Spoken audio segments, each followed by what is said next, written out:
Tens toda a razão, já está. Peço desculpa, Raquel, peço desculpa. Certo. Quero só dizer antes de começar que esta pequena investigação partiu de uma cadeira que eu tive com a professora Inocência, Literaturas Pós-Coloniais Comparadas, e eu preparei-a de maneira a que no PowerPoint vão estar a passar as citações com a devida referência, e assim eu vou ler tudo de seguida e apresentar os slides com as citações. Então, Niquetes, uma história de poligamia de Paulina Chiziane, é uma das mais emblemáticas obras da literatura africana de expressão portuguesa.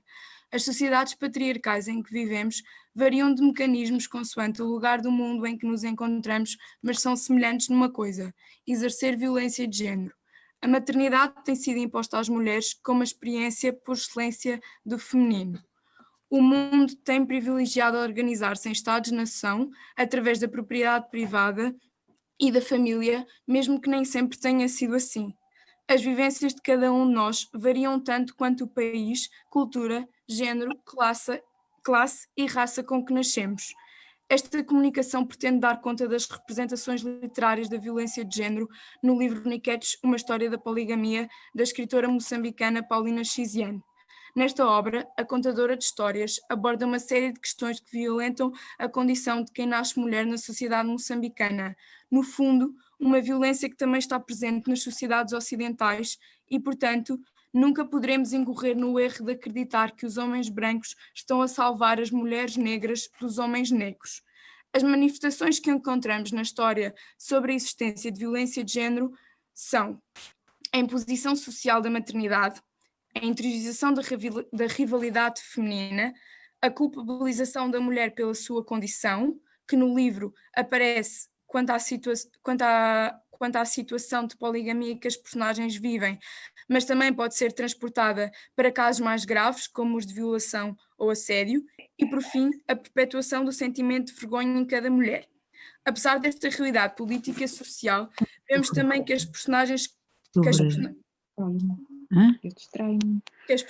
construídas por Chiziane são mulheres com atitudes feministas que trilham um caminho de desconstrução da situação que vivem, da vergonha que sentem e constroem coletivamente resistência e revolução. Está bem, mas isto está em direto. Posso continuar? Utiliza a metodologia da literatura comparada com técnicas como o close reading e colocando Niquetes em diálogo com outras obras, nomeadamente para educar crianças feministas, um manifesto E Sejamos Todos Feministas, de Chimamanda Adichie. Reconhece que o pensamento científico tradicional hegemónico é eurocêntrico e masculino, que se mascara sobre a farsa da objetividade e da imparcialidade, ignorando as estruturas de poder existentes. Assim, sigo a linha da teoria pós-colonial e das suas críticas, começando por reconhecer o meu lugar de fala, o de uma mulher, biológica e socialmente falando, branca, socialmente falando, já que biologicamente não existem fundamentos que dividam a espécie humana em raças, e procuro ter os cuidados necessários para não estabelecer a tão comum relação de poder entre o sujeito que produz conhecimento, o observador, e o sujeito estudado, o observado. Assim, a maioria dos meus argumentos são fundamentados com autores que tenham a maior propriedade possível sobre os temas em questão. Sigo a teoria de Sousa Santos para a construção de novas perspectivas epistemológicas que desconstroem estereótipos e visibilizam a produção de conhecimento dos povos do Sul. Dito isto, o meu objetivo é dar a conhecer uma análise feminista e pós-colonial da representação da violência exercida contra a mulher africana no livro Niquetes e, simultaneamente, apresentar o caminho das personagens rumo à emancipação. Um dos passos fundamentais para a compreensão da minha análise é reconhecermos que determinar o papel social de uma criança à nascença pelo facto de ela ser biologicamente homem ou mulher é violento. É violento quando impedimos crianças de ter brincadeiras ou de utilizarem determinadas roupas porque socialmente não estão em conformidade com o seu sexo. Também é violento assumir que estamos perante uma criança transgênero por ela se expressar de formas que associamos ao sexo oposto. Como mulher, posso afirmar que a necessidade de ser mãe me foi incutida desde criança e que de tudo se faz para que abracemos essa realidade como nossa. Basta fazermos um pequeno exercício de memória e remontarmos à nossa infância para nos lembrarmos que as meninas brincam com bonecas e os rapazes com carros. As mulheres sempre foram associadas ao espaço doméstico e treinadas para serem mães, enquanto os homens são incentivados a ocupar o espaço público.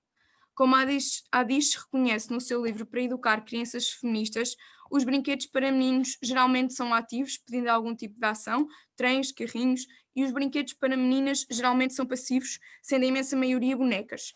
Fazem-nos acreditar que só seremos mulheres completas depois de nos tornarmos mães e ao longo da vida sofremos mais ou menos pressão para nos sucumbirmos às exigências sociais.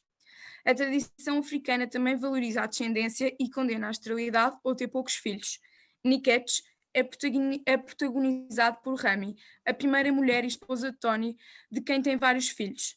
Depois das ausências sucessivas, descobre que Tony é polígamo e que tem mais 4 mulheres, Julieta, Luísa, Sally e Mauá, todas com quem também tem inúmeros filhos. Podemos perguntar-nos o porquê de, mesmo perante estas situações, as mulheres se manterem ao lado dos homens, cuidando dos seus filhos e prestando-lhes serviços domésticos e sexuais.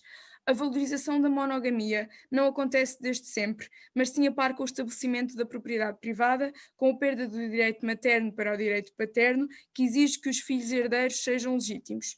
Certo que a mulher grega da época heroica é mais respeitada que a do período civilizado. Todavia, para o homem, não passa, afinal de contas, da mãe dos seus filhos legítimos, seus herdeiros, aquela que governa a casa e vigia as escravas, escravas que ele pode transformar e transforma em concubinas à sua vontade. A existência da escravidão, junto à monogamia, a presença de jovens e belas cativas que pertencem do corpo e alma ao homem, é o que imprime desde a origem um caráter específico à monogamia, que é a monogamia só para a mulher e não para o homem. O adultério, se partir da mulher, é fortemente condenado, como tem sido historicamente. É necessário apontar que a realidade retratada no livro refere-se especificamente ao contexto moçambicano. Contudo, no Ocidente, ainda que muitos homens continuem a atrair as mulheres ou quem tem relações ditas monogâmicas, adultério e poligamia não podem ser confundidos.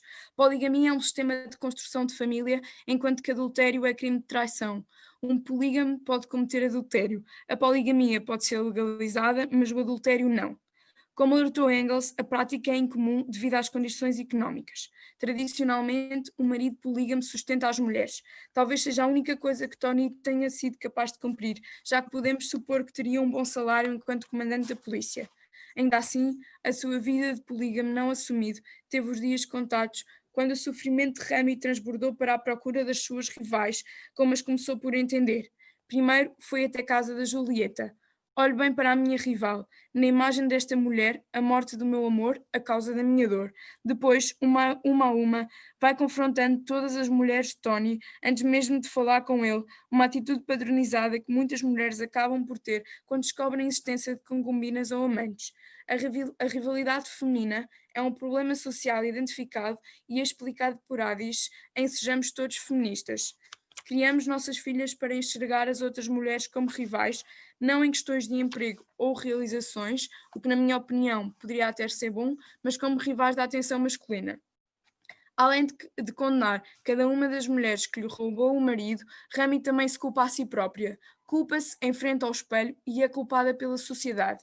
Destaco 2 momentos onde está manifestada esta ideia no livro. O primeiro, quando Rami e Luísa são presas, na sequência de terem sido apanhadas à pancada na rua, o polícia que as ouve afirma: homem a homem, tem todo o direito de procurar em qualquer lugar o que em casa não há. Mais à frente, quando estão para ser libertas, o jovem polícia ainda diz: é uma vergonha 2 esposas de uma pessoa tão importante baixarem de nível até este ponto. Se isto voltar a acontecer, quem vai resolver este assunto será o meu comandante, o Sr. António Tomás, pessoalmente. E parem de manchar a imagem de um homem tão culto, tão ilustre e tão cheio de classe. Comportem-se à altura do digníssimo marido que conseguiram caçar, minhas senhoras. O segundo momento acontece quando Tony pede o divórcio a Rami por vingança, dizendo-lhe: quero colocar-te ao nível das outras mulheres. A tua conduta nos últimos tempos não é digna de uma esposa. Rami sabe bem como divorciada é feiticeira, faz poções de amor para atrair cavalheiros ricos e roubar-lhes a massa. É assassina, mata as esposas dos amantes para tomar-lhes o posto. E ladra, rouba maridos, usa e abusa. É canibal, devora homens e amores alheios. Uns dias depois, foi o caso do advogado quando este lhe apareceu em casa. O seu marido acusa-a de danos morais, maus tratos e violência psicológica e acrescenta: vendo bem, a senhora é a principal responsável por esta situação, porque não cuidou dele devidamente, não o realizou, não o satisfez, não o completou, não o agradou suficientemente. A culpa é sua e deve responder por todos os seus crimes. Não soube segurar o marido e ainda por cima o ofende. A narrativa que condena mulheres é uma instituição de poder e está generalizada em muitas sociedades. Se utilizamos uma linguagem que culpa mulheres, perpetuamos violência de género, já que culpar uma vítima é violentá-la. Podemos também encontrar na história representada a forma como Rami se sente enquanto mulher e o que afirma sobre tal condição. Até na Bíblia, a mulher não presta. Os santos, nas suas pregações antigas, dizem que a mulher nada vale. A mulher é um animal nutridor de maldade, fonte de todas as discussões, querelas e injustiças. É verdade, se podemos ser trocadas, vendidas, torturadas, mortas, escravizadas, encurraladas em haréns como gado, é porque não fazemos falta nenhuma. Mas se não fazemos falta nenhuma porque é que Deus nos colocou no mundo. E esse Deus, se existe, porque nos deixa sofrer assim. O pior de tudo é que Deus parece não ter mulher nenhuma. Se ele fosse casado, a Deus, a sua esposa, intercederia por nós. Através dela pediríamos a bênção de uma vida de harmonia. Mas a deusa deve existir, penso. Deve ser tão invisível como todas nós. O seu espaço é, de certeza, a cozinha celestial. Ou depois, o homem é quem casa, a mulher é casada. O homem dorme, a mulher é dormida. A mulher fica viúva, o homem só fica com menos uma esposa. Niquetes é sobre 5 mulheres a aprender que não são culpadas, que nenhuma delas é culpada, que a vergonha que sentem não é fundamentada porque o verdadeiro responsável pela situação que vivem é Tony. Aprendem, em pequenos passos, a deixar de ser rivais, percebem que tudo o que estavam a sofrer é fruto de um dado modelo social que lhes impõe uma realidade e faz sentir culpadas. Como é uma situação que se repete, um padrão, dizemos que estamos perante uma violência de género estrutural. O processo de desconstrução das personagens começa, de certa forma, com a empatia de Rami para com Julieta quando ouve a sua história, que treme em violentas convulsões ao ritmo do choro. Abraço-a, conheço a amargura deste choro e o calor deste fogo, emociono solidarismo, uma empatia que se expande para as mulheres enquanto grupo social. Treme de piedade, de tristeza, de vergonha, todas as mulheres são gêmeas, solitárias, sem auroras nem primaveras. Tudo implica reconhecer uma maior proximidade com as outras mulheres do que com o próprio marido. Implica desaprender que as frases és diferente ou és especial não são elogios, porque dizer que nós, individualmente, somos melhores do que as outras mulheres não é um elogio. Assim, mesmo depois de ter sido escolhida para casar, Rami reconhece que, superior eu, nunca me senti superior a ninguém por usar este arco de arame dourado no meu anular. Estou do lado das mulheres que lutam, que vencem, mulheres que perdem, que vacilam, que tombam. Sou mais uma que abraça o ar no beijo das nuvens e lança um riso mais doce com o arrulhar dos pombos na saudação do sol de cada dia. Sou mulher como os demais. O primeiro grande passo que tomam para fazer frente à sua situação de poligamia é aparecerem assim publicamente no aniversário de Tony e assim obrigá-lo a reconhecer publicamente o que fazia secretamente. Depois passam a ter reuniões a estabelecer limites. Ao assumir uma família polígama, as mulheres conseguiam exigir de Tony que assumisse responsabilidades, algo que antes não acontecia. Por exemplo, os filhos mais velhos da Lu nunca se tinham sentado à mesa com o pai desde que nasceram. Juntas, estas mulheres conseguem, por exemplo, que Tony compre uma escala semanal onde permanece na casa de cada uma à vez. É a responsabilidade das mulheres tratar de toda a lida doméstica e cuidar do homem. Se estiverem cansadas, acordam que o melhor é realmente o ingresso de uma mulher mais nova na família. Foi o que fizeram, apesar de Tony ter recusado e disso significar uma declaração de impotência sexual. E então vamos reunir o Conselho de Família, informar do que se passa e procurar assistentes conjugais. Este é um direito que a poligamia nos confere. Assim deve ser, já que na poligamia verdadeira não é o homem que impõe os seus desejos de ter mais uma, mas as próprias mulheres sugerem um novo casamento. As mulheres não são violentadas e vivem umas perto das outras. Os casamentos são programados, planeados. Estamos diante de personagens feministas. Globalmente, todas as mulheres que sentem que precisam umas das outras são feministas, uma vez que se juntam num esforço comum de afirmação.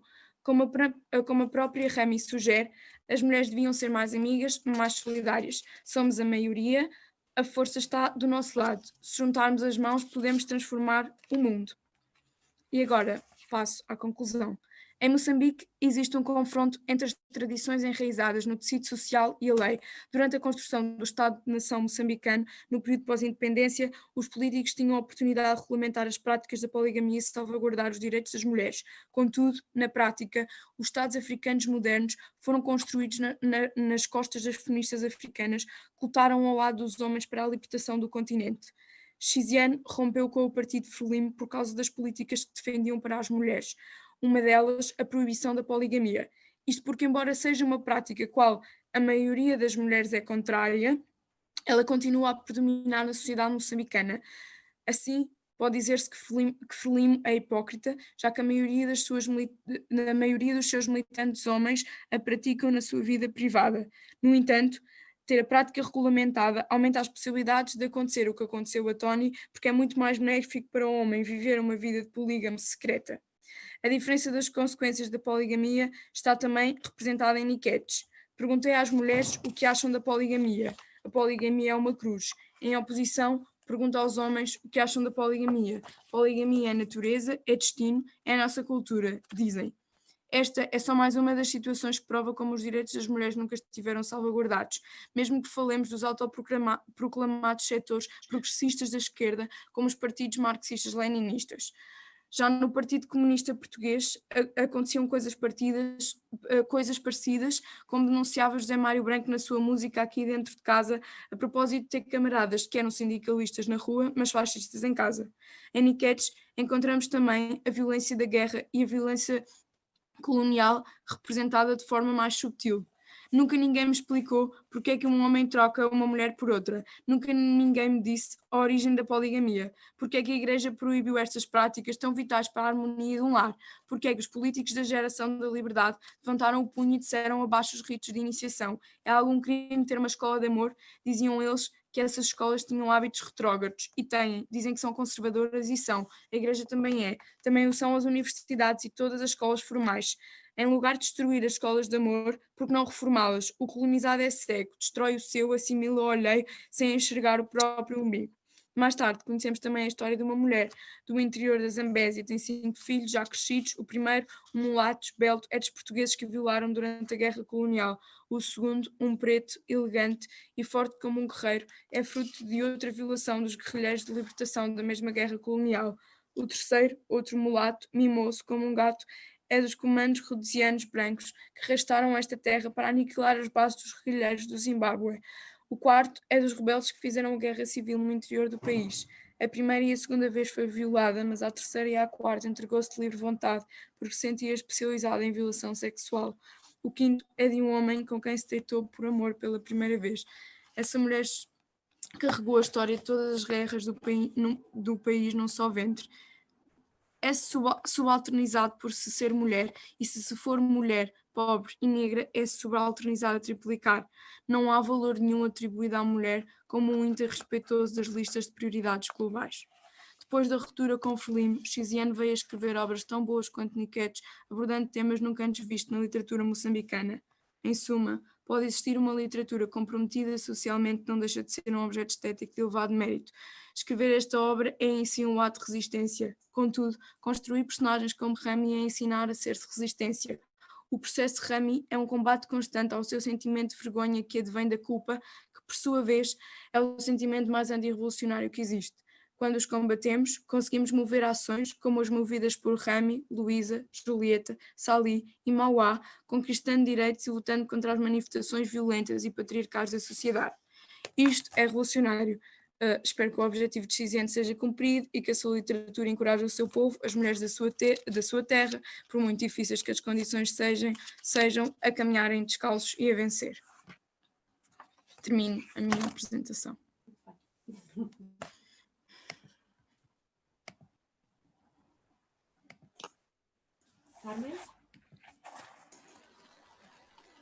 Carmen?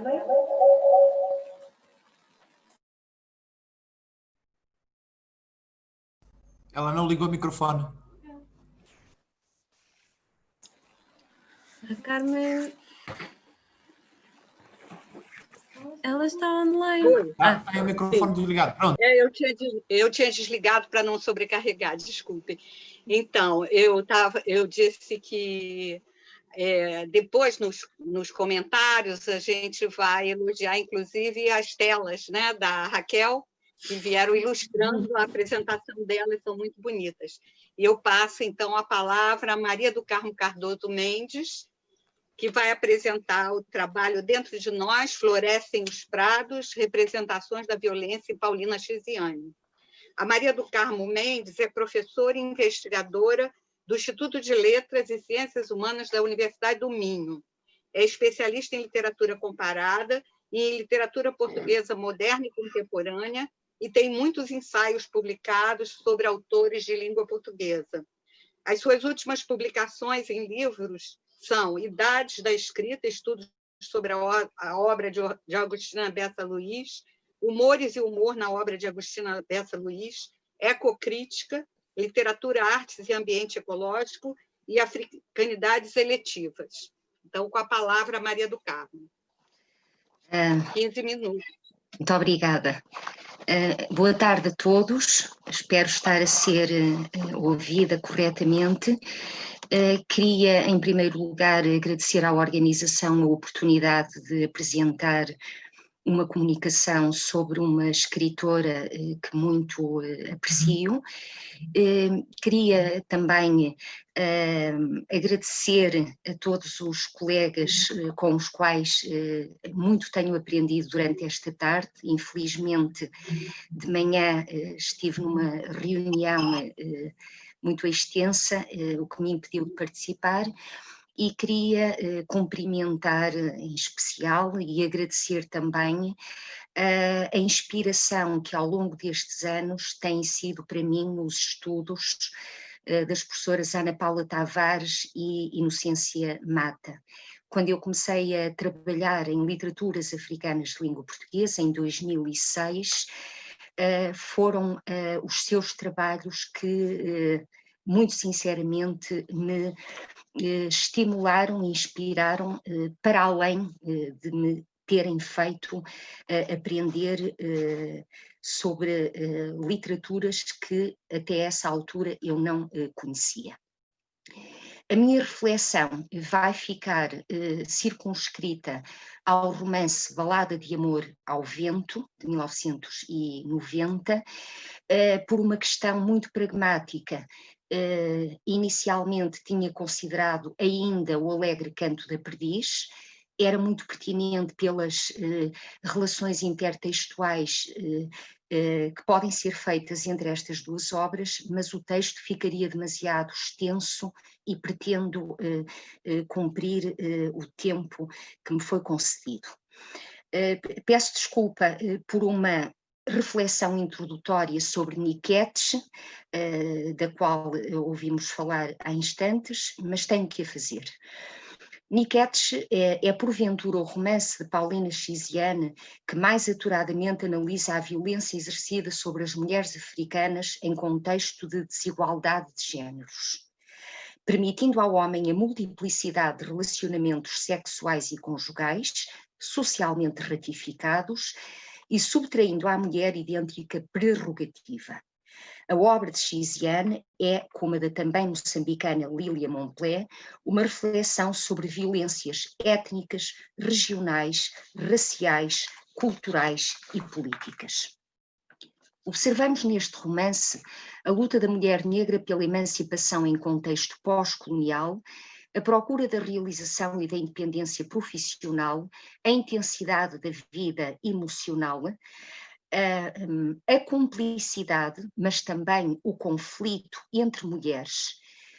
Estas questões atinentes a desigualdades de género, à condição da mulher negra, à violência que literal e simbolicamente procura menorizá-la, encontram-se todavia já plasmadas no romance publicado originalmente em 1990, Balada de Amor ao Vento.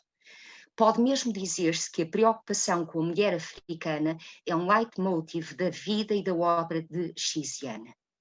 Esse interesse pela mulher é, em primeiro lugar, resultante de experiências pessoais e do conhecimento da realidade ancestral africana. Torna-se depois um imperativo que contraria a quase completa ausência de obras escritas por mulheres moçambicanas. A condição da mulher em África é um problema, termo da autora, que nas palavras da mesma não tem merecido suficiente atenção das próprias mulheres, como afirmou em 1994. É importante, enfim, a datação desta referência. O título da obra de 1990, Balada de Amor ao Vento, antecipa cataforicamente uma contaminação genológica a que se faz entre o romance e a poesia narrativa. Subsumida em episódios sintéticos e lineares, a balada com frequência tem presentes elementos sobrenaturais e valoriza a oralidade. São várias as violências representadas em Balada de Amor ao Vento. Nesta comunicação apresento 3 tipos de violência apenas. Enfim, a violência de género, num contexto patriarcal e de fortes tradições que reforçam assimetrias, a violência em relacionamentos entre as mulheres e, finalmente, a violência colonial. Começando então com a violência de género. Nos monólogos solitários de Sarnau, a protagonista, problematizam-se desigualdades de género na sociedade patriarcal moçambicana. Apresentadas em registro analético, as rememorações de Sarnau acentuam experiências de sofrimento, sobretudo amoroso, que a marcam desde o princípio da adolescência.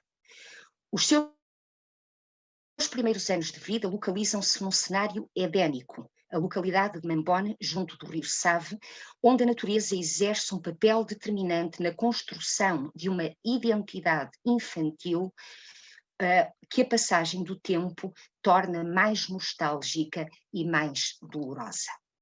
Permitam-me um parênteses para dizer que não foi por acaso que tomei de empréstimo a expressão "dentro de nós florescem os prados", pertencente ao romance Balada de Amor ao Vento. Tomei-a de empréstimo porque se alguma reconciliação humana, se alguma dimensão positiva podemos encontrar neste romance, do meu ponto de vista, ela encontra-se na natureza. Aqui, aliás, voltarei daqui a pouco. A transição da infância para a adolescência é, em primeiro lugar, uma mudança espacial de efeitos negativos. Sarnau passa a viver no empobrecido bairro da Mafalala, tantas vezes referido por Craveirinha, um bairro que é ao mesmo tempo um local de profunda miséria social, mas é também o lugar do primeiro amor e ainda das expectativas sociais sobre o lugar que a mulher deve ocupar. Curiosamente, o romance estabelece uma oscilação entre um discurso mais intimista e menos racionalmente elaborado, correspondente aos monólogos de uma mulher sem instrução formal, Sarnau, e um relato mais reflexivo contido nos capítulos da narradora heterodiegética. Os 2 discursos correspondem a 2 vozes femininas. A de Sarnau é a voz de uma mulher precocemente envelhecida pela dureza da vida e pela incompreensão de um destino feminino que ditou à mulher a submissão, mas que também revelou a sua inabalável resiliência. A voz da narradora expande-se em considerações mais profundas. E uma das mais relevantes dessas considerações prende-se com a análise do envolvimento amoroso entre Sarnau e Moando. Ele começa na natureza, mais uma vez e sempre, o cenário de felicidade que de quando em quando toca a existência de Sarnau e convoca o Gênesis bíblico. Moando, um rapaz instruído para o sacerdócio, é tentado, procura resistir, mas como Adão, sucumbe à provocação sedutora. O próprio Moando vive, no seu contexto familiar, uma existência que contraria tradições e expectativas sobre o que deve ser um homem, costumes e ensinamentos seculares. Dou alguns exemplos. Ele substitui-se às irmãs, raparigas preguiçosas, nas tarefas domésticas. Abandona Sarnau para se submeter a um casamento planeado pelos pais. Recusa a poligamia. Vive uma experiência pouco comum. a rejeição da esposa, que lhe é imposta e que é uma mulher católica. Exibe vários comportamentos, destacando-se o choro, incompatíveis com estereótipos em expressões textuais como os homens não choram. Homem que teima em viver com uma só mulher, ainda por cima preguiçosa, não é digno de ser chamado homem. É, todavia, a protagonista que está reservado um futuro mais sombrio, antecipado pelos conselhos e previsões maternos. Sarnau é escolhida para se tornar esposa do filho do rei, porque a rainha-mãe nela encontra qualidades naturais numa mulher, a bondade, a beleza, a capacidade de trabalho. O capítulo 5 do romance é particularmente interessante na problematização da desigualdade de géneros e da violência sobre mulheres, plasmada na antinomia senhor-serva. Cito: o homem é o Deus da terra, teu marido, teu soberano, teu senhor, e tu serás a serva obediente, escrava dócil, sua mãe, sua rainha. Uma visão que nada tem do pressuposto hegeliano da interdependência senhor-servo na filosofia de Hegel. No romance, este princípio cultural legitima a violência física e a prática da poligamia, ambas experienciadas por Sarnau. É ainda reforçado pela ausência de alfabetização da mulher e pela sua dependência material do marido. É ainda significativa nesta obra a recorrência de imagens que apresentam o casamento como prisão, escravatura e formatação da mulher, ou ainda como clímax de um processo social no qual ela é, através do lubolo, um bem transacionável capaz de assegurar não a sua felicidade, capaz de assegurar não a sua felicidade, mas a da família, ou pelo menos o conforto material da sua família. O casamento é para Sarnau uma experiência de brutalidade física e psicológica. E recupero apenas duas expressões sobre o tratamento do marido à mulher. Arremessou-me um violento pontapé no traseiro que me deixou estatelada no chão. Minutos depois voltei à posição inicial. Enviou-me uma bufetada impiedosa que fez saltar um dente. Passo para o segundo tipo de violência e fundamentalmente para a justificação de uma outra violência, aquela que ocorre entre mulheres. Sarnau é uma personagem em conflito com a esmagadora maioria das mulheres que se cruzam na sua vida. Ainda muito jovem, assiste à cerimónia de iniciação dos rapazes da sua aldeia e é ridicularizada por todas as raparigas. É masculinizada, apartada de estereótipos femininos que suscitam o interesse masculino. Depois do casamento, interioriza uma autoimagem depreciativa, ora porque não consegue engravidar, ora porque não apresenta as tatuagens de uma rival, ora ainda porque a sua pele é mais escura que a de uma das muitas outras mulheres com quem o seu marido se envolve poligamicamente. O sistema poligâmico reforça de modo muito acentuado a conflitualidade entre mulheres. Cada esposa procura superar a rival. A competição pela atenção do marido é geradora de uma permanente instabilidade nas relações femininas, para a qual também contribui a perpetuação de crenças ancestrais defendidas por mães e avós. Além disso, a poligamia acaba por se converter numa justificação de Sarnau para a prática do adultério e termina ainda por acentuar a crença em poderes tradicionais de feitiçaria que desmereçam uma rival diante do marido polígamo. Terceiro e último tópico, a violência colonial. Moando, que atrás referi, é um moçambicano assimilado. a exposição que um colega há pouco fez tão interessantemente sobre o conceito de assimilado. É um moçambicano assimilado. Ideias como, conceitos como a poligamia e o politeísmo estão ausentes da sua cosmovisão. Moando simboliza, por isso, um conflito entre sistemas culturais distintos, o sistema colonial e o sistema ancestral africano.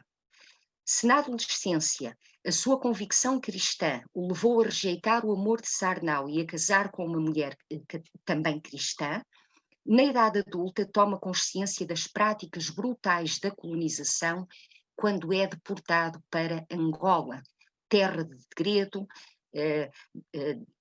da cana, do cacau e do café. A música que os deportados ouvem nessa viagem de barco até Angola recorda-nos um aspecto que não posso deixar de sublinhar: o valor de géneros musicais como os spirituals e os blues para a formação da identidade africana, enquanto gritos de revolta contra a prepotência colonial. Xiziane afirma, de resto, que a canção é a alma do negro. A experiência da deportação permite a Moando tomar contacto com a discriminação racial, a brutalidade sobre negros, a desumanização a que foram submetidos por colonizadores, em imagens zoomórficas como a dos cães, assim são chamados. No entanto, acaba por regressar à terra natal e por reencontrar Sarnau. A mulher que reencontra nos bairros empobrecidos de Lourenço Marques é uma prostituta desencantada. Queria ainda reforçar este aspecto. Muito embora o romance apresente uma espécie de happy end, o do reencontro amoroso de Moando com a mulher que sempre amou e com os filhos que foi forçado a abandonar, não creio que se possa concluir que Balada de Amor ao Vento sugira uma leitura reconfortante ou romanticamente realizada. Trata-se sim de uma narrativa de múltiplas violências entre homens e mulheres, entre colonizados e colonizadores, entre crenças e sistemas culturais que se enfrentam, a monogamia, a poligamia, o monoteísmo, o politeísmo. Se algum elemento nesta obra suscita uma visão reconciliada com o universo, penso que esse elemento se encontra na natureza, na floresta que Sarnau procura como refúgio e confidente, nas águas purificadoras do rio, na proximidade com animais, quantas vezes menos bestializados que seres humanos. Em síntese, portanto, Paulina Xiziane, autora do primeiro romance moçambicano escrito por uma mulher, plasma em Balada de Amor ao Vento temas e motivos recorrentes na sua obra literária. A condição feminina assume o primeiro lugar na ficção da escritora. Através dela são questionados valores ancestrais e estereótipos culturais, mas são também apontados rumos de emancipação feminina e modos de tornar audível a voz muito tempo silenciada das mulheres em África. Não obstante a violência que a rodeia, masculina, social, racial, a mulher moçambicana, simbolicamente simbolizada em Sarnau, porventura a inspiradora das personagens femininas de posteriores romances de Balada de Amor ao Vento, defende a sua liberdade como mulher, rejeita lugares comuns e rejeita ainda uma visão do mundo que procurou encarcerá-la em padrões de submissão, obediência e resignação. Como a própria Paulina Xiziane defende, e vou terminar com palavras da escritora, coloquei no papel as aspirações da mulher no campo afetivo, para que o mundo as veja, conheça e reflita sobre elas. Se as próprias mulheres não gritam quando algo lhes dá amargura da forma como pensam e sentem, ninguém o fará da forma como elas desejam. Muito obrigada pela paciência, pela atenção. Obrigada.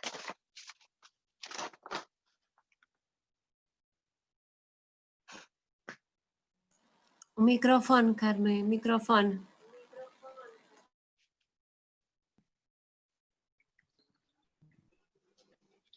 Então, ela cumpriu exatamente o tempo, né? Parabéns por isso, e eu passo agora a comunicação da Terra Sonâmbula, Reflexos da Guerra e Violência, que é de duas professoras, Isa Margarida Vitória Severino e Lara Cristina Vitória Severino, ambas do Instituto Politécnico da Guarda. Então, a Isa Margarida é docente de língua portuguesa e da cultura no Instituto da Guarda. Ela é mestre em estudos portugueses e espanhóis pela Universidade da Beira Interior, é doutora em literatura, tendo apresentado a tese A Vida Escrita, Identidade, Desejo e Linguagem, na obra poética de Florbela Espanca e Alejandra Pizarnik, na Universidade de Aveiro. Em 2005, ela fez o mestrado em estudos portugueses também pela Universidade de Aveiro. É licenciada em Línguas e Literaturas Modernas pela Universidade de Coimbra. Tem vários artigos publicados e participação em congressos nacionais e internacionais. A Lara Cristina é licenciada em Medicina pela Faculdade de Medicina da Universidade de Coimbra. Ela é psiquiatra, é médica psiquiatra no Hospital de Santa Maria e tem o grau de consultora. É mestre em psiquiatria pela Universidade de Lisboa, de Medicina, com a dissertação Aspectos Psicológicos das Experiências Dissociativas, uma contribuição para o seu estudo. Também tem participação em congressos nacionais, internacionais e publicações em com artigos em congressos, em revistas científicas. Então, com a palavra, as duas colegas, eu não sei como é que elas vão dividir a apresentação. São duas, né? Olá, Carmen, obrigada. Queria agradecer também... Você é a Lara ou a... Sou a Isa, a Isa. Você é a Isa. Sim, exatamente. A Lara, conseguem-me ouvir? Sim. A Lara não vai estar presente por motivos profissionais e esta comunicação, apesar de ser escrita a 4 mãos, está bastante resumida e vou explicar porquê. Quando se juntam duas áreas que podem ser complementares, mas são complexas, é preciso dosear muito bem a psiquiatria com a literatura. E a pandemia também nos impossibilitou de estar a trabalhar de uma forma mais aproximada e, portanto, este artigo é considerado por nós como um artigo ainda em progresso e as linhas principais que queremos abordar são, sobretudo, a questão da identidade, o trauma e também a errância. O tema da guerra e a repercussão devastadora que assume nas diversas dimensões, social, cultural e humana, é bastante prolífico nas literaturas africanas de expressão portuguesa, refletindo a intencionalidade de pensar o mundo histórico por meio da escrita, recriando-o. A literatura que narra experiências traumáticas, oriundas do contexto de violência, oferece uma colaboração importante para a história e a memória do país. Como assinala Márcio Seligman Silva, e cito, o trauma encontra na imaginação um meio para a sua narração. A literatura é chamada diante do trauma para prestar-lhe serviço. Fim de citação. Terra Sonâmbula, o primeiro romance de Miyakoto, lançado em 1992, ano da assinatura do Acordo Geral da Paz, que pôs termo à guerra entre a Resistência Nacional Moçambicana, Renamo, e o governo Frelimo, Frente da Libertação de Moçambique, durou 16 anos. Patenteia bem esta ligação entre trauma e escrita.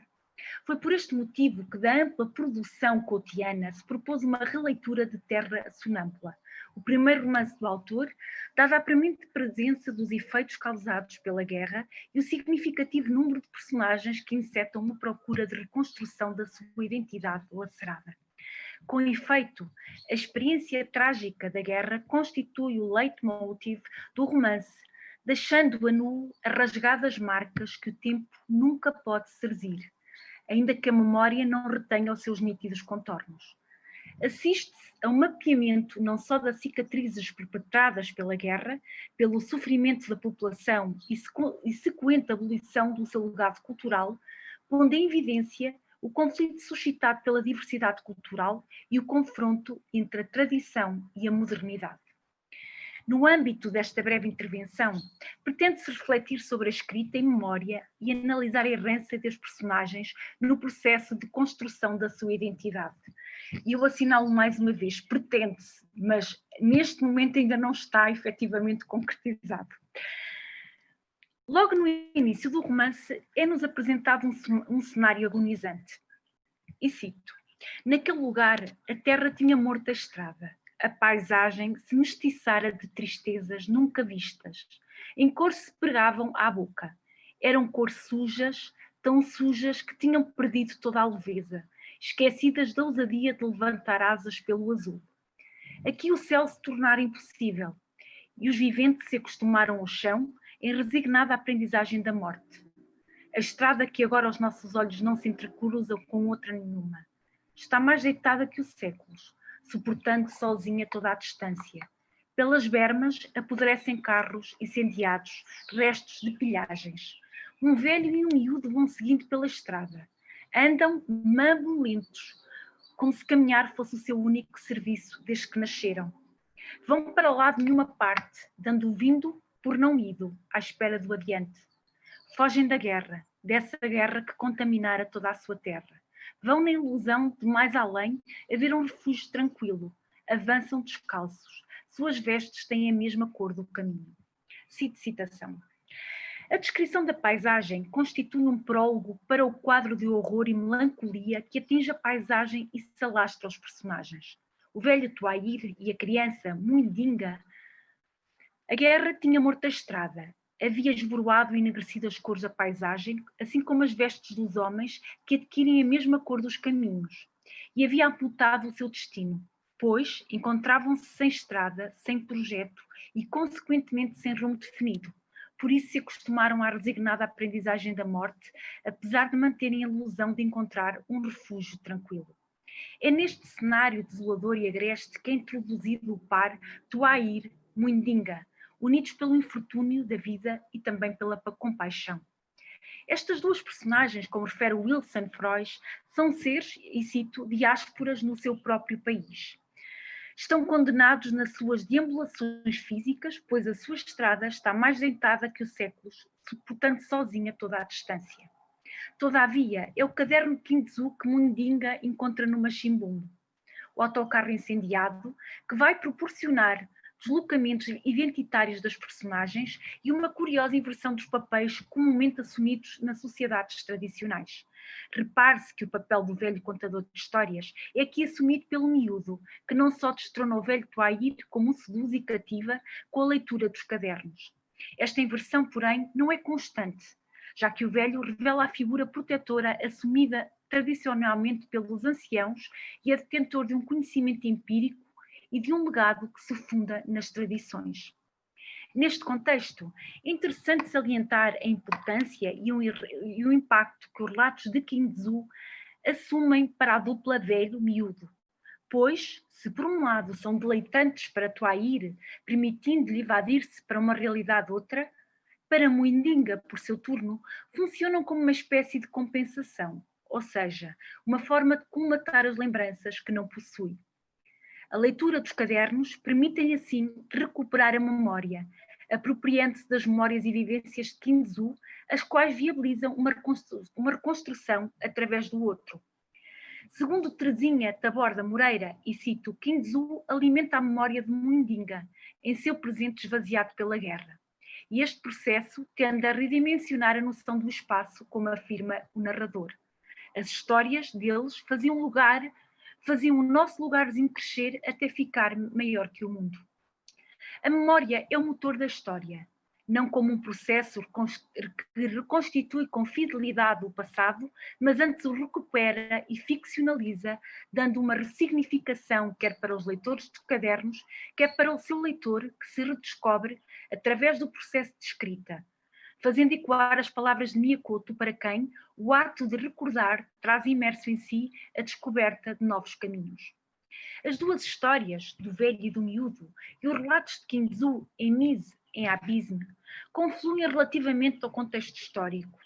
Embora os cadernos de Kinzu evoquem os fantasmas da colonização da guerra pela independência, também neles a guerra civil se apresenta como um pano de fundo. Ambas as narrativas releem esse novo tempo, não a guerra em si, mas os efeitos nefastos suscitados por uma guerra fratricida que anula as referências comunitárias. A paisagem humana e cultural destrutura a família e amputa a infância, como ilustra o 10º caderno de Kinzu, no campo da morte, que se caracteriza como absurda e apresenta uma lógica antinatural. E cito: fiquei a saber que havia mães que roubavam a comida dos filhos e no meio da noite lhe retiravam a manta que os protegia do frio.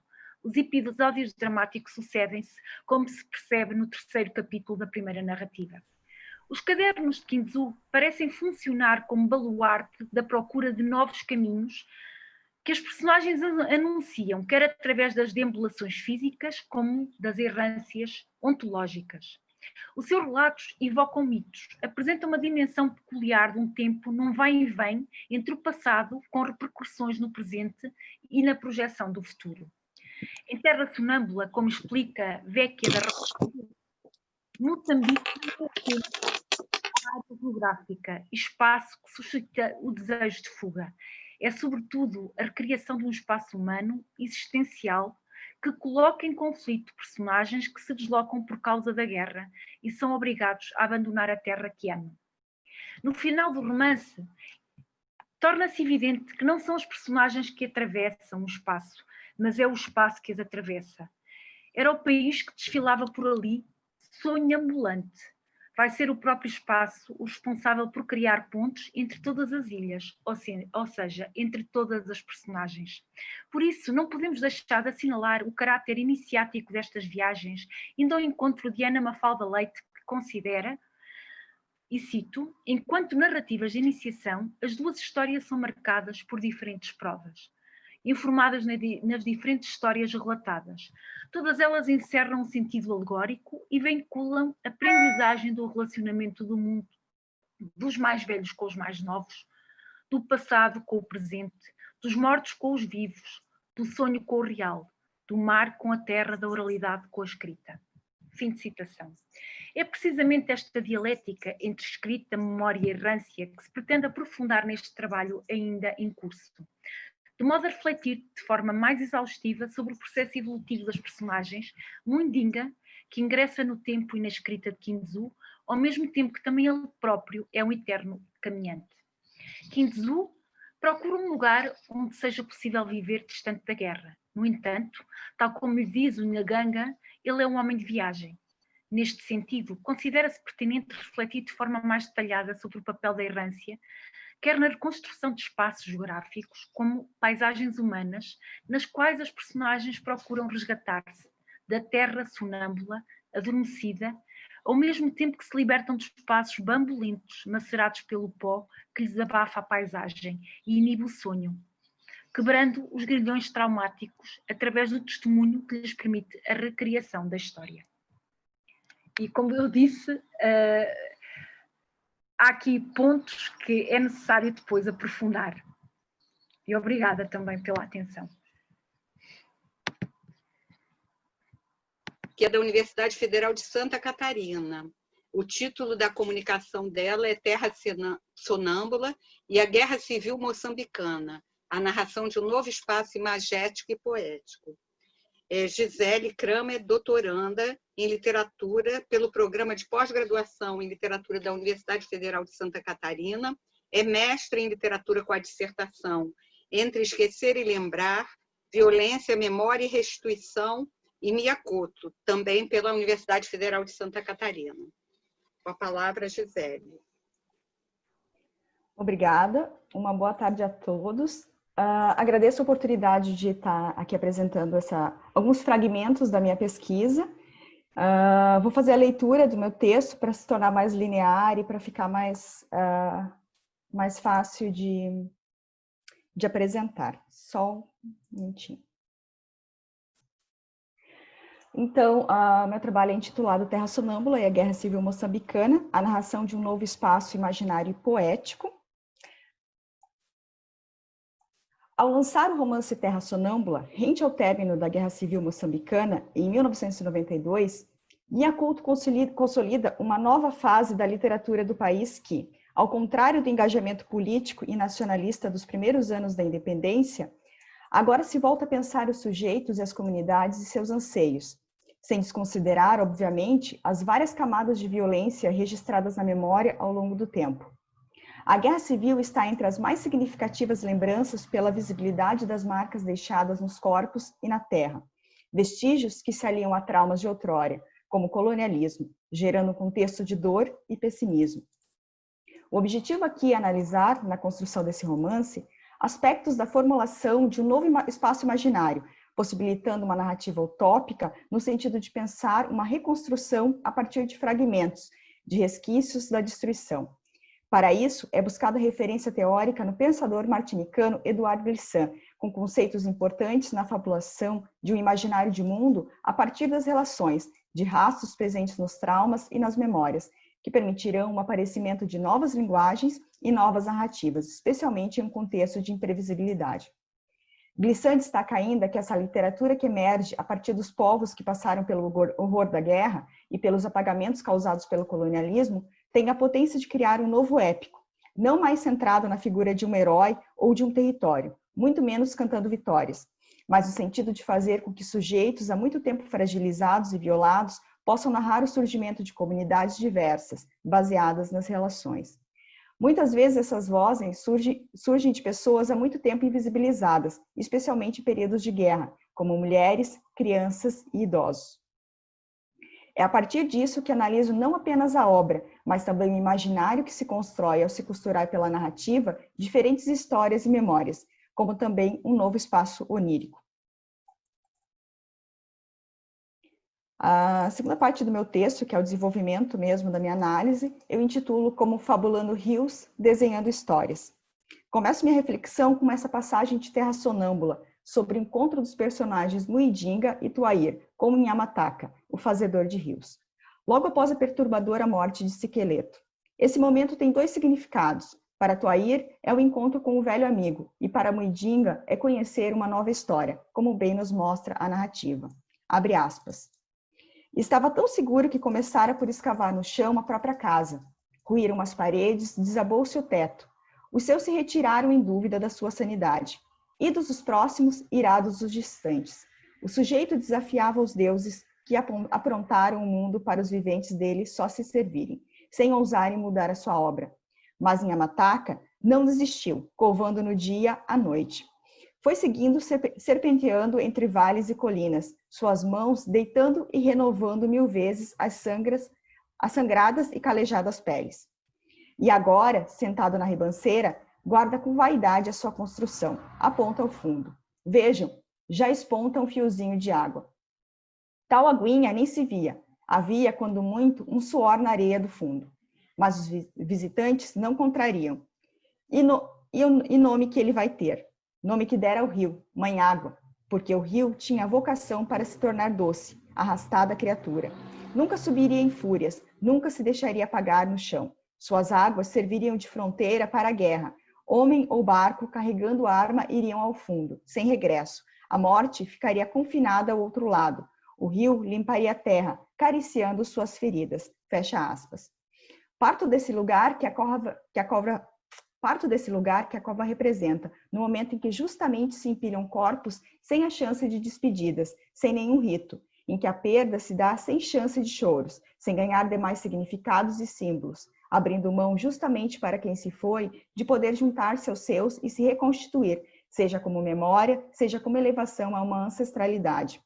A terra, esse ventre sagrado, não recebe mais seus filhos.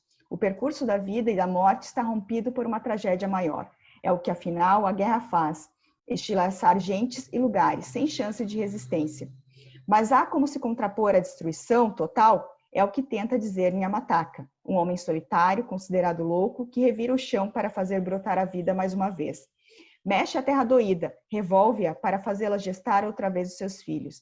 E a simbologia se dá pela água, pelos rios que emergirão nesse futuro e poderão matar a sede de esperança. Afinal, abre aspas, naquele lugar, a guerra tinha morto a estrada. Pelos caminhos, só as hienas se arrastavam, focinhando entre cinzas e poeiras. A paisagem se mestiçara de tristezas nunca vistas, em cores que se pegavam à boca. Eram cores sujas, tão sujas que tinham perdido toda a leveza, esquecidas da ousadia de levantar asas pelo azul. Aqui, o céu se tornara impossível, e os viventes se acostumaram ao chão, em resignada aprendizagem da morte. E logo mais adiante, a estrada que agora se abre a nossos olhos não se entrecruza com nenhuma outra. Está mais deitada que os séculos, suportando sozinha toda a distância. Pelas bermas apodrecem carros incendiados, restos de pilhagens. Na savana, em volta, apenas os embondeiros contemplam o mundo a desflorir. Fecha aspas. Essa paisagem bastante desoladora, descrita por Miyakoto, não é apenas o palco de uma narrativa, um adereço. Pelo contrário, é personagem ativo e determinante para a obra Terra Sonâmbula, tal qual Muidinga, Tuair ou mesmo Kintsu e seus 11 cadernos. A Terra participa, interage e consolida como espaço físico e mental que molda a memória. Não apenas isso, mas está a se relacionar diretamente com o que é narrado, transformando-se. Para dar conta dessa interação... Desculpe, tive um problema aqui. Para dar conta dessa interação, desse contato mais profundo entre a paisagem e os sujeitos que habitam, o pensador martinicano Eduardo Glissant fabrica a expressão paisagem e ruê. Essa última palavra inexistente e que, a partir de então, passa a definir o ímpeto que brota de um lugar, uma erupção marcada de muita realidade e de muita irrealidade.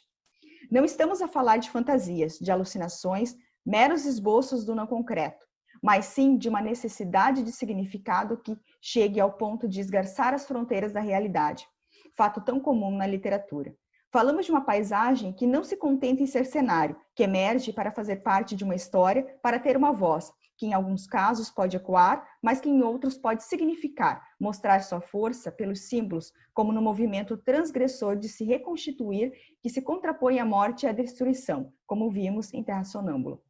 É assim que Miyakoto vai costurando essa paisagem dinâmica, desadormecida e que se agita com o novo narrar, com a fabulação de uma memória que está sendo produzida e contada pela voz de Muidinga. O relato do garoto, remetendo a outros lugares, a outras pessoas, faz com que a Terra possa sonhar outra vez. Assim, as palavras ganham força, seja pela escrita, seja pela a leitura ao redor da fogueira.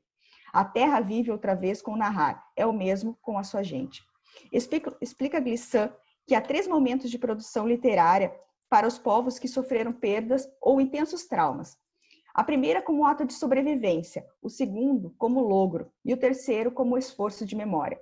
Não entendam logro como uma mera ilusão ou um devaneio, mas como uma tentativa de acreditar em algo, mesmo que real, para que seja possível se apegar e fazer com que o instante vindouro se torne possível. Somente assim é possível vislumbrar o futuro, mesmo que incerto. Atravessando esses 3 aspectos, Glissant reforça a importância da expressão oral para o ato de sobrevivência. Ele pensa a partir da Martinica, em que era o recurso usado para que os escravos mantivessem suas memórias com os contos, os provérbios, os ditados e as canções.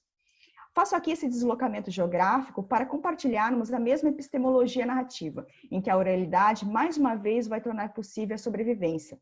Ao contar ao redor da fogueira, Muidinga não apenas invoca a ancestralidade e todo o imaginário tradicional, como também engana a fome e espanta a morte.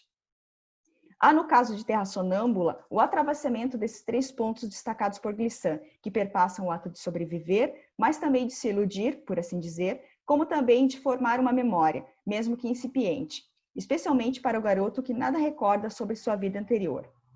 Seguindo ainda com Glissant, abre aspas, a obrigação de contornar a lei do silêncio faz dela, literatura oral, em toda parte uma literatura que não é naturalmente contínua, se assim se pode dizer, mas que jorra por fragmento. O contador de histórias é um biscateiro da alma coletiva.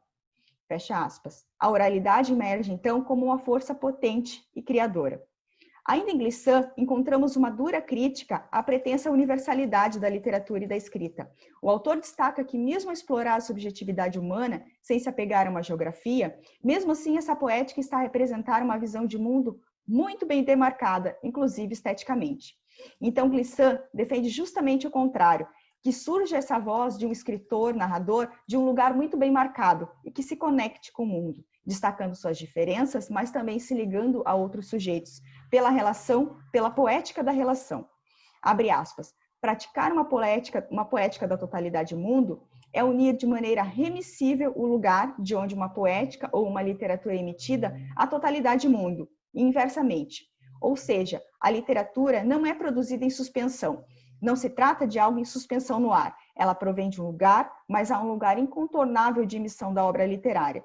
Mas em nossos dias, a obra literária convirá tanto mais ao lugar quanto mais estabelecer uma relação entre esse lugar e a totalidade do mundo. Fecha aspas. Se a literatura não escapa a esse lugar de onde emerge, a que lugar estamos a nos referir quando falamos de terra sonâmbula, a que Moçambique Mia Couto está a desenhar? Tuair nos dá uma pista. Abre aspas. O que faz andar a estrada é o sonho. Enquanto a gente sonhar, a estrada permanecerá viva. É para isso que servem os caminhos, para nos fazerem parentes do futuro. Fecha aspas. Esse futuro de que fala o personagem se aproxima pela terra, pela recomposição da paisagem física e mental. O garoto, Muidinga, com seu olhar ainda a descobrir o que havia além do campo de refugiados de onde acabara de escapar, percebe as nuances, o verde a desabrochar, as plantas a surgir até chegar ao ponto do inegável. Abre aspas novamente. À volta do machimbombo, Muidinga quase não reconhece nada. A paisagem prossegue suas infatigáveis mudanças. Será que a terra, ela sozinha, deambula em errâncias? De uma coisa Muidinga está certo. Não é o arruinado autocarro que se desloca. Outra certeza ele tem. Nem sempre é a estrada que se movimenta. Apenas de cada vez que ele lê os cadernos de Quintso. No dia seguinte à leitura, seus olhos desembocam em outras visões. Fecha aspas. E Mia Couto nos conduz ainda em descrição. Abre aspas. Por onde seguia o moço, os capins se enfindavam, no Moçambique de verdes. Os olhos de Muidinga se meninam a ver as árvores. Em redor, já não faz recordar a savana empobrecida. Agora a floresta floresce. Os caminhitos com a guerra se desabituaram de servir, e os capins ganharam confianças, cobrindo tudo. Fecha aspas. Mais do que recuperar as paisagens, os escritos de Quintso estavam devolvendo ao jovem Muidinga a memória, tornando possível sobreviver a dias tão difíceis e duros. Estão ali juntos, paisagem e garoto, dispostos a devolver a possibilidade de um novo futuro para esse lugar de onde a vida se ausentara há muito tempo. Essa jornada de retorno, de restabelecimento, leva os personagens Muidinga e Tuair até o limite, até onde é possível chegar o mais longe da guerra, ao mar, à praia. Lá está a mais sonhada das possibilidades de vida e de esperança. Mas o que significa em si buscar na narrativa um caminho para reconstruir um lugar, para ter de novo a esperança de um futuro que lhe fora roubado? Glissant fala da invenção de um novo épico para as comunidades ameaçadas ou que foram profundamente devastadas. Esse grito poético teria a função de reunir um lugar, uma natureza e uma comunidade. Porém, diferente dos épicos anteriores, que seriam baseados na exclusão e no domínio de território, esse novo estaria assentado na relação. É o que vemos emergir em Terra Sonâmbula, um épico que nos apresenta as fissuras desse lugar, os traumas pela guerra recente e pelas dores mais antigas, como a colonização, mas que também possibilita sonhar com o futuro, mesmo que ainda incipiente. E esses dias vindouros são possibilitados pela interpenetração das vidas de Tuair, Muidinga e Quintso, que juntos conseguem construir uma narrativa forte o suficiente para fazer a Terra viva outra vez. A palavra contada tem tamanha força capaz de recuperar o que se achava até então perdido. A palavra é a semente de Siqueleto, os rios de Inhamataca. É um sistema de crença, não de uma estrutura religiosa, mas dentro de uma epistemologia que sorve de uma estética e pensamento da oralidade ao mesmo tempo em que se embrenha nos redutos da escrita, ficando em um entrelugar relativamente novo e ao mesmo tempo instigante. Ainda sobre o épico, nos diz Glissant, abre aspas, tem uma impressão de que uma nova literatura épica contemporânea começará a despontar a partir do momento em que a totalidade do mundo começar a ser concebida como comunidade nova. Mas temos de considerar que esse épico de uma literatura contemporânea será transmitido, ao contrário dos grandes livros fundadores das humanidades atávicas, através de uma fala multilingüe, dentro mesmo da língua na qual for elaborado. Essa literatura épica excluirá também a necessidade de uma vítima expiatória, tal como esta aparece nos livros fundadores da humanidade atávica. A vítima e a expiação permitem excluir aquilo que não é resgatado e então universalizar de maneira abusiva. A nova literatura épica estabelecerá relação e não exclusão. Então, fecha aspas. Não estamos a falar apenas de um novo épico a partir de Glissant, mas também apontar as realidades vividas pelos povos que foram descolonizados como um contraponto ao épico ocidental, que se acredita como povo eleito, com seus heróis e com a capacidade de subjugar os vencidos. Até porque os povos que vivenciaram o abismo, como diz o Glissant, como a brutalidade colonial, não se vangloriam de terem sido eleitos, muito menos são responsáveis pela ordem e o poder atual. Sua potência está na relação e na memória, dois elementos muito importantes nas narrativas Coutianas para quem observa as obras para além de Terra Sonâmbula. A grande questão para se produzir esse épico contemporâneo é justamente não apegar-se ao território e muito menos a uma identidade, mas sim na relação e no contato com o que o autor chama, o autor Edouard Glissant, claro, chama de todo mundo. Há então um rompimento com a filiação, tão determinante para os épicos de outrora. Segundo Glissant, nas culturas africanas, por exemplo, mesmo com essa profunda relação com os antepassados, não significa o violento pertencimento da filiação. É um outro tipo de imaginário que se constrói pelo diálogo com as literaturas africanas. E esse imaginário, como diz Glissant, não ajuda a prevenir as misérias ou as opressões, muito menos apoiar os que sofrem. Porém, há uma modificação ocorrendo nas mentalidades dos sujeitos, dentro e fora do contexto em que se apresentam essas experiências. Mudança lenta, muitas vezes, como aponta o autor martinicano, mas que está a acontecer no seu tempo, como a Terra se reconstruir nos passos de mais uma história narrada. Glissant lembra ainda que o povo impossibilitado de refletir sobre sua função no mundo é, com efeito, um povo oprimido. Esse pensar é o que vai permitir o que ele chama de verdadeira libertação, se posicionar e agir perante o mundo. A pesquisadora brasileira Eunice Albergaria Rocha, estudiosa da obra de Glissant e de Miacouto, segue na mesma linha. Para a autora, usando os argumentos do escritor martinicano, os povos que emergem na contemporaneidade precisam construir, mesmo que à força, sua modernidade. Caberá às artes, especialmente às literaturas, de criar o que se chama de imaginário utópico. Sem isso, esses povos não conseguirão se nomear, irão se calar, com risco de perder suas identidades e seus projetos coletivos. Vemos então, em seu primeiro romance Terra Sonâmbula, vemos então em Miacouto e no seu primeiro romance Terra Sonâmbula, a confluir com o pensamento de Glissant para a criação de imaginário capaz de juntar os fragmentos e dar sentido a um projeto de sociedade não mais baseado no espírito de uma nação, de um povo homogêneo, mas na consciência da diferença e da importância da relação entre os sujeitos de um mesmo lugar e de todo o mundo, usando como base a literatura e as narrativas, independentemente de que forma se darão, se pela escrita ou se pela oralidade, ou se em ambas. Encerro aqui minha apresentação. Obrigada. Muito obrigada. Eu queria perguntar à organização quanto tempo a gente tem para o debate? Já há um atraso grande? Sim, há um atraso grande e conforme o Marco deixou ali na caixa de mensagens, devido a este atraso, aquela sessão que estava prevista para a apresentação do projeto já não vai existir. Eu farei uma pequena apresentação no fim desta mesma sessão onde nós estamos agora. Por isso temos aí cerca de 10, 15 minutos para debate, está bem? 10 minutos mais, que é para depois irmos ter com a Yara. Está bem?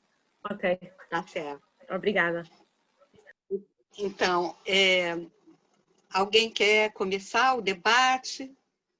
Enquanto vocês pensam, eu vou continuando naquela observação que a Tânia Macedo fez em relação a chamar de guerra civil em Moçambique, né? A essa guerra pós-independência. É bem complicado, porque eles, na verdade, não foi...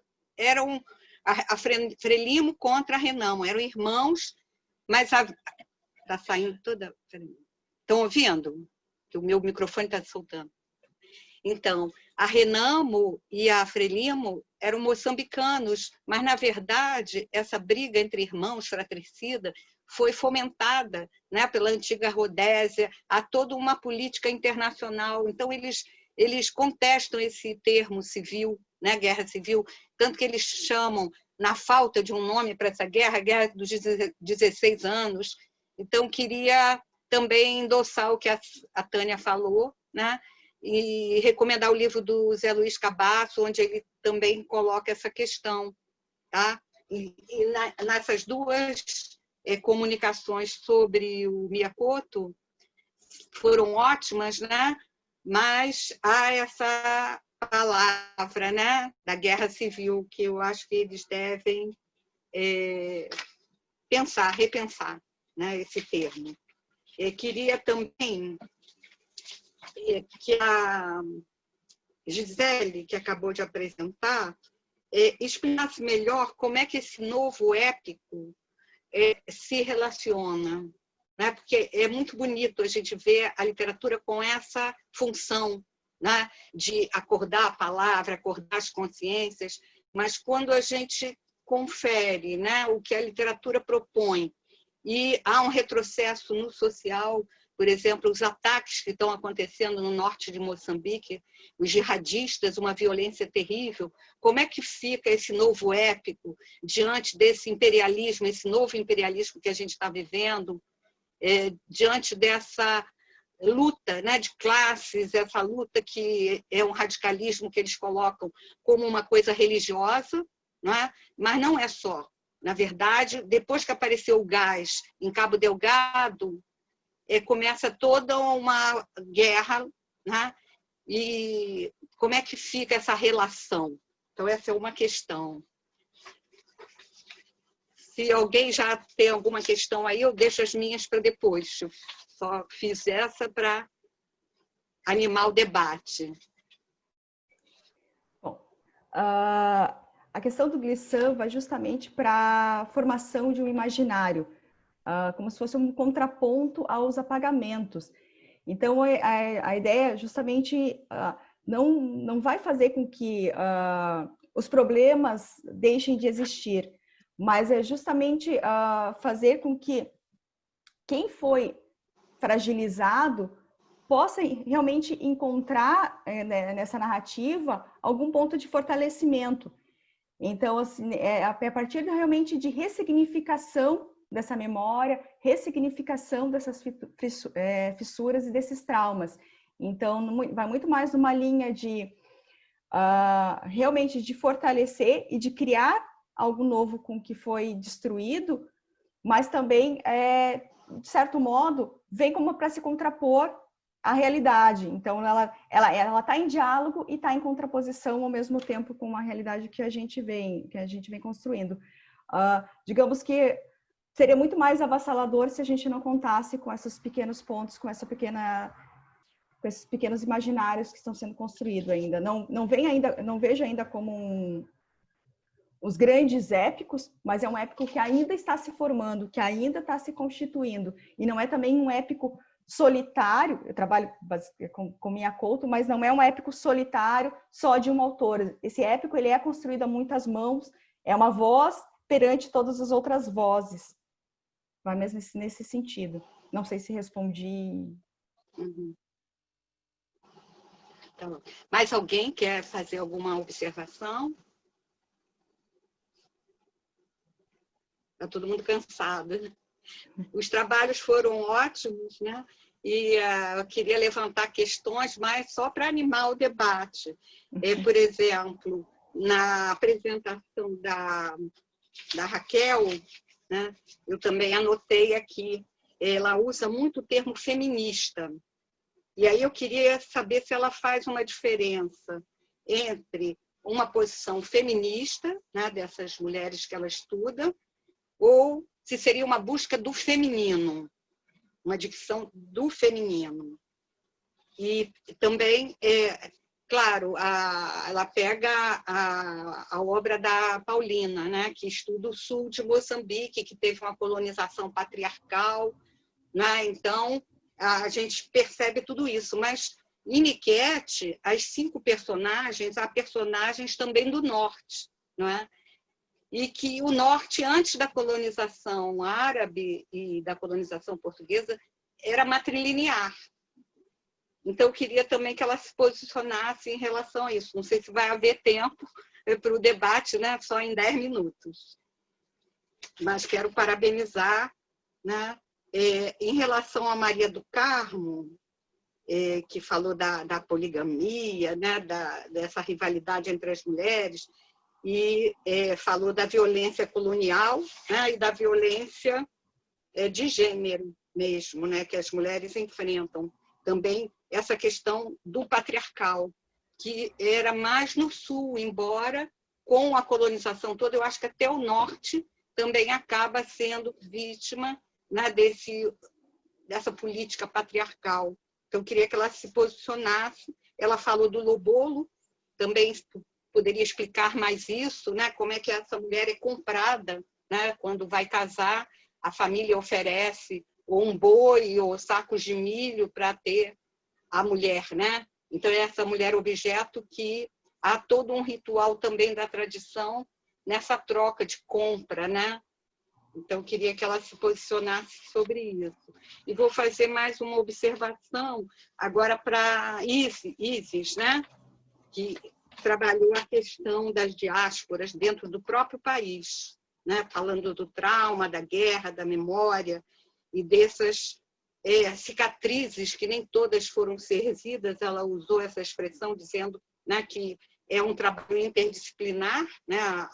A outra autora é da medicina, é psiquiatra, e ela é da literatura, mas ainda está em andamento. Então, achei interessante esse trabalho da escrita, com o trauma, né? E ela usou essa expressão, de que eles vivem em diáspora dentro do próprio país.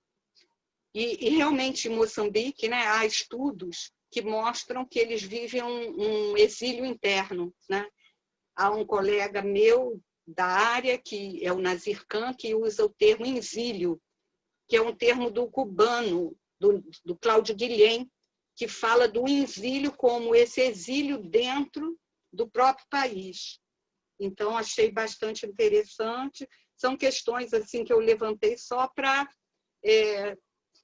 incentivar um debate, mas todas estão de parabéns, eu cumprimento a todas. E alguém que queira se posicionar está com a palavra aberta. Está todo mundo cansado? Oi, Carmen. Carmen, é só para a dupla Isa. Bom, em primeiro lugar, parabéns a toda a mesa, realmente, uma mesa muito boa. Para a dupla que não está presente, a Isa e a Lara, usa-se a noção de trauma. E agora também devo dizer que a minha internet hoje está um horror, então eu posso ter perdido, provavelmente perdi, em que sentido se usa o trauma. É mais no sentido, sei lá, Freud mesmo, a questão do, sei lá, de outros autores, em que sentido a questão do trauma está presente.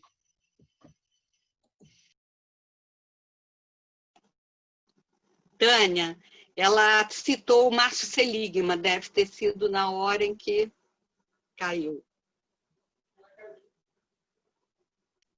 Não, mas eu estava querendo saber em termos de psicanálise mesmo, né? De psiquiatria, psicanálise, em que sentido é que você trabalha o trauma? Porque tem várias vertentes, né?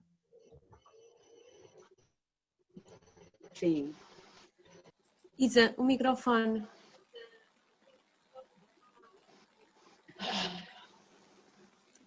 No canto... Olá, Tânia. Sim, é mais na base da teoria psicanalista freudiana, sim. A questão do trauma e de que forma a escrita permite também exorcizar essa dor e essa libertação. Não sei se me consegue ouvir. Sim, ouviu-se bem, ouviu-se bem. Se me dão licença, queria agradecer a intervenção agradecer a intervenção da professora Carmen. Não, é só porque há 2 momentos em que o Freud trabalha para a alma.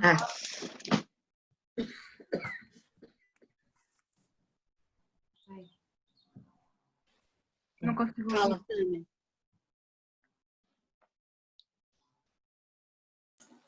Tânia? A Tânia estava falando, né, que há 2 momentos do trauma no Freud. Eu acho que ela caiu.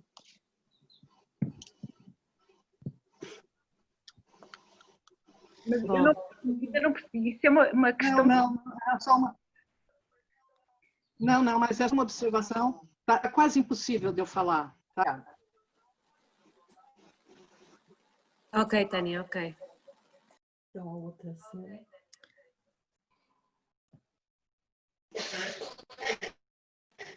A Maria do Carmo, se calhar podia retomar o que ia dizer. Não, 10 segundos só para agradecer o comentário da professora Carmen e para dizer, já que me estimulou a fazê-lo, que o bolo é uma cerimónia, mas nesta cerimónia, do ponto de vista feminino, o que está em causa é a angústia de ser um objeto. Há mesmo uma expressão de Sarnau no romance onde se lê: meu Deus, estou à venda. Porque a família do noivo oferece à família da noiva uma quantidade de vacas e outros elementos e naturalmente a quantidade oferecida em grandeza é também um elemento que revela o valor que é atribuído à noiva. Aliás, essa questão, ou essa prática do bolo e todo o cerimonial, que aqui é exaustivamente descrito, também se encontra em Nicetes, uma história da poligamia. Só isto. Obrigada.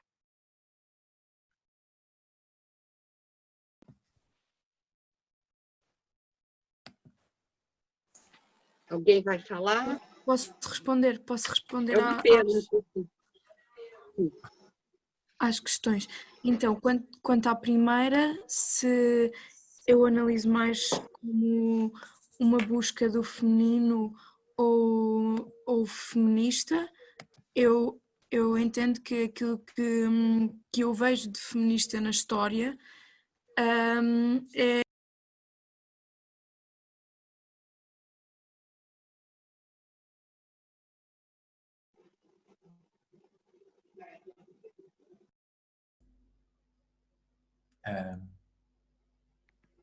A Raquel também está sem microfone. Peço desculpa, estava com o microfone desativado. Quanto à primeira questão da diferença entre a busca do feminino ou as personagens feministas ou num caminho feminista, eu entendo que a escritora Paulina Chiziane não se diga feminista, mas acredito e faço uma análise através do conceito de feminismo da escritora Adnuji, eu não sei pronunciar, mas no artigo dela ela explica que todas as mulheres que se unem para obter uma conquista em comum são feministas. E realmente, seguindo essa definição ou esse conceito, as personagens que a Chiziane fez em Nicetes são feministas porque elas juntam-se todas e enfrentam o Tony. Então, nesse sentido, eu acho que é sim um avanço de luta feminista mais do que feminina. Pronto. Depois, quanto à questão de ser uma sociedade matrilinear de pré-colonização e de haverem personagens assim do norte, eu não aprofundei muito isso de facto na investigação e reconheço que é um ponto a pensar futuramente, não tenho uma posição ainda definida sobre isso. Não sei se tinha uma pergunta muito concreta que eu não consegui responder esta segunda, mas de facto não. Uhum. Não, é para pensar mesmo, né? Porque com toda a colonização árabe também, então também há radicalismos, né? Islâmicos grandes, há até um filme da Yara Costa Pereira, né? entre Eu e Deus, em que há uma jovem que opta por um radicalismo, né? E há uma das mulheres do Tony que é de origem do norte, né? Então era interessante você levantar também essa pesquisa. Certo. Obrigada.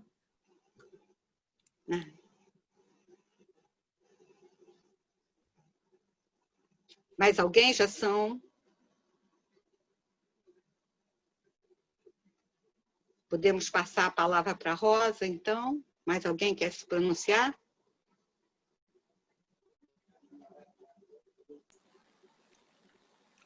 Pelos vistos, não. Desligas, por favor. A Tânia estava colocando, acho que no chat. Não, a não. Tânia, Pode... não estou conseguindo ler o chat daqui, mas... Não? Não, tudo bem. Vamos encerrar, tá? Ok, posso... Carmen, dá-me autorização? Sim, claro. Essa questão do trauma tem que ser muito discutida com muito tempo, porque o trauma é o indizível, né? Mas tem várias linhas, então acho que a Tânia está certa em levantar a questão, é para pensar. Mas não há tempo para a gente discutir agora.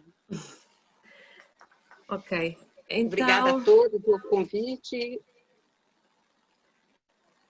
Muito obrigada à Carmen e a todos os que estão aqui presentes. Eu vou fazer uma apresentação mesmo muito breve, para não fazer esperar a Yara. Essencialmente o que eu queria dizer aqui era que este projeto, não dá para evitar, que este projeto sobre a violência é um projeto coordenado pela professora Ana Paula Tavares e que eu tenho vindo a explorar com ela desde 2017, e eu só vos queria mostrar aqui, vamos ver se eu consigo.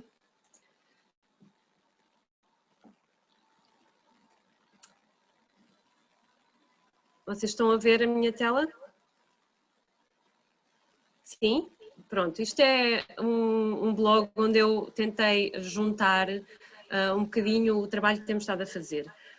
O principal objetivo deste projeto é criar uma base de dados com um levantamento de vários textos sobre a violência. Aqui, isto é só uma amostra, não estão aqui nem de perto todos os textos que já foram levantados, mas só para perceberem um bocadinho a lógica, é assim, nós colocamos aqui os excertos dos textos e depois tentamos classificá-los um bocadinho, classificar o tipo de violência a que eles se referem. E aqui, como isto é um blog, nós tentámos aqui através, por exemplo, destas etiquetas que estão a ver aqui do lado direito, nós temos violência colonial, violência de género, violência de guerra, violência física, violência sexual, o que permite fazer pesquisa segundo diferente tipo de violência. Também permite fazer a pesquisa através dos autores, das editoras e do ano em que foram publicadas. Como vos digo, isto é apenas uma amostra, ainda estão aqui muitos certos em falta. O objetivo era criar uma base de dados a sério para ser disponibilizada, mas isto é mesmo só para mostrar a lógica um bocadinho do nosso projeto. Que tinha como objetivo depois pegar neste corpus e analisar os diferentes tipos de violência e, de certo modo, fornecer instrumentos para os investigadores que se queiram ocupar desta temática, tornar um bocadinho mais fácil este levantamento sobre a violência. Muito rapidamente, a equipa, temos aqui a professora Ana Paula Tavares como coordenadora, eu própria, porque sou bolseira de investigação, e não podia deixar de referir a colaboração inestimável que o Marco e a Maria Manuel Rodrigues têm feito em termos de recolha de textos literários. Foi muito valiosa a sua ajuda e está a ser, porque eles continuam a colaborar. Depois, o levantamento de alguma bibliografia teórica, que eu vou tentar fazer aqui. Desculpem.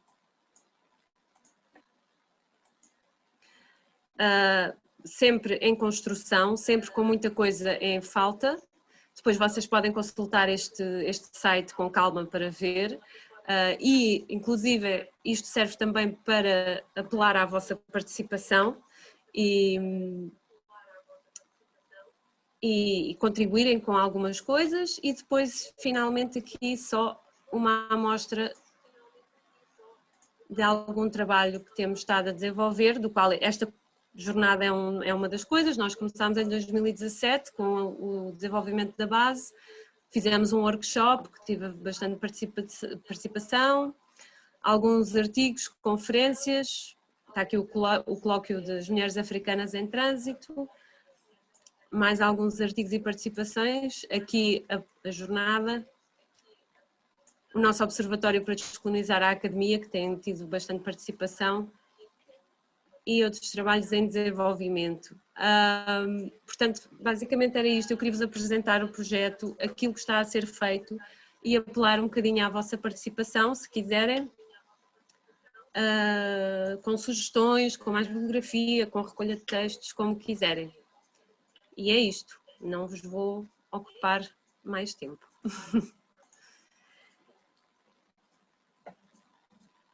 Então, se quiser, será uma coisa mais. Há uma pergunta da Jaque, como é que é possível colaborar-vos?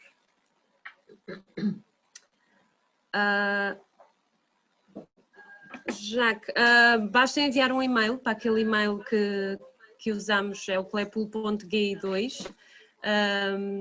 Basta escrever para aí que nós estamos em contacto. Pode ser com bibliografia ou com recolha de textos, é uma questão de conversarmos depois.